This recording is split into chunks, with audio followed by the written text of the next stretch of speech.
Yeah, hi guys, it's Peter back for another video. I have been asked by George, hi George, to do a review of the Aerosmith album Toys in the Attic. I remember when I first heard this album was around 1990. I had just heard Rocks, 89, 90, around there. Not Rocks, I just heard Pump, sorry. and and then I went back and listened to the early Aerosmith albums after that, and one of them, of course, was Toys in the Attic. Now, I have some basic information about the album. It was released on April the 8th, 1975, produced by Jack Douglas. Now, as far as I know, he has done recently has done Cheap Trick, but he's quite a well-known producer, and he worked on a lot of the early Aerosmith albums. So this being their third, of course, Toys in the Attic. The album's about 37 minutes in length, 9 tracks, recorded in New York. It contained 3 singles, Sweet Emotion, Walk This Way, and You See Me Crying. It was ranked on Rolling Stone's top 500 albums of all time, number 229. So it's a really famous album. People either say this or Rocks is their best. I'll talk about that another time. But and then the first 4 albums is like their golden period. They say Aerosmith debuted, Get Your Wings, Toys in the Attic, Rocks. Some people will go down to Draw the Line and Night in the Ruts as well. But yeah, but the 70s basically, they're 70s albums, you could say. So 9 tracks, and it's the band is Steve Tyler, Joe Perry, Brad Whitford, Tom Hamilton, and Joey Kramer. The main writers in the band, mostly Tyler and Perry, do a lot of it. You might see the odd credit for Brad Whitford and Tom Hamilton, and occasionally Joey Kramer too sometimes, or once or twice, I think.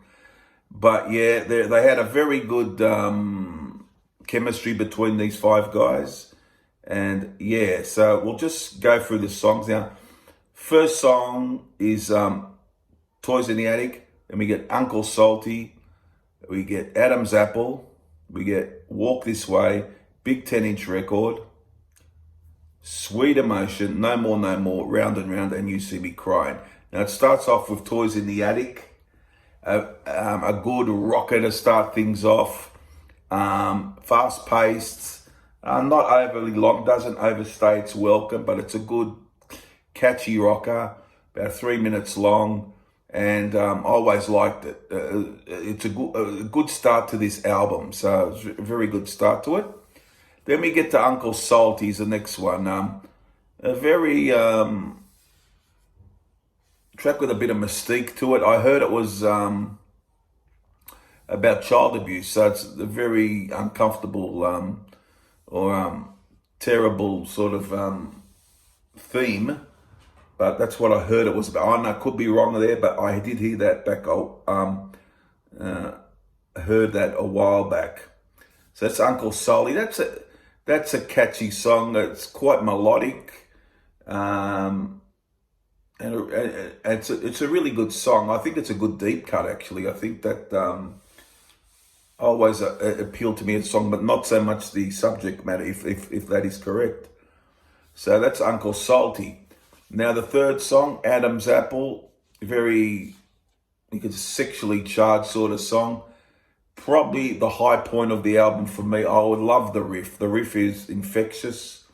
The riff drags you into the song, and it's typical Tyler here, just ripping it out off a great riff. And good songwriting too in this song. A really good rocker, and as I said, probably the high point of the album for me. I really loved Adam's Apple. It's a very catchy track. If you haven't heard it, go and have a listen. Then Walk This Way. A very good track. For me, a little bit overrated. Gets a lot of recognition. Overplayed a bit, but I like songs on the album better than Walk This Way. I think it's a good song. A good song, not more than that. I think there's better songs on the album than it myself, but not a bad song. A pretty good song without being, up there as far as the quality of the songs go. But it's decent. It's pretty good. Then we get big 10-inch record. Now this is a cover. It's got a big band feel about it. Other instrumentation in it. Very well done by Tyler. He seems to this really comes off well. It's very catchy, bounces along at a good pace, and it's quite good. And it's not very long. It's just over 2 minutes in length. So that's a good song. Then Sweet Emotion, one of their classics, comes in there.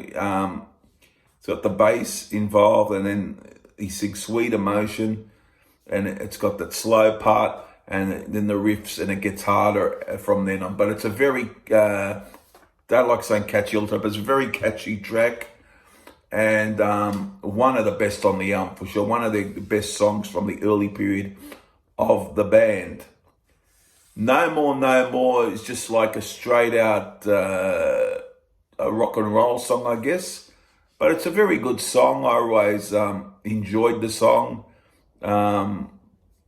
It's got a bit of swagger to it like Aerosmith do, and a really good track. So I really like No More, No More.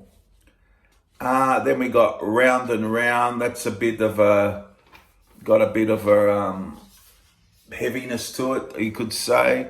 It's not real fast-paced either, but it's got a heaviness to it. And one of those songs that takes you on a journey, a little bit of a journey, I guess. But I always like Round and Round. I think, I think Brad Whitford had a bit in the songwriting in that one. I think he has a credit on that one. I have to double check that. But yeah, I'm pretty sure I have heard that he had a bit to do with that one. Round and Round. So that's a good track. Now, the last song is a beautiful ballad from Tyler, You See Me Crying. Love this song, one of their greatest songs for me as well. Beautiful, you get to hear the piano in it. With Tyler does these very well, these sort of piano ballad type things. And a beautiful guitar solo in the middle of the track as well. And very well sung by Steven Tyler, and just a really good conclusion to this really great album. So no bad songs on this album. It's all good. You might get one or two that are very good on and not great, but there's nothing bad on it. You can listen to it without skipping any tracks. That's how I feel about it. And it's right up there as one of their best albums as far as I'm concerned.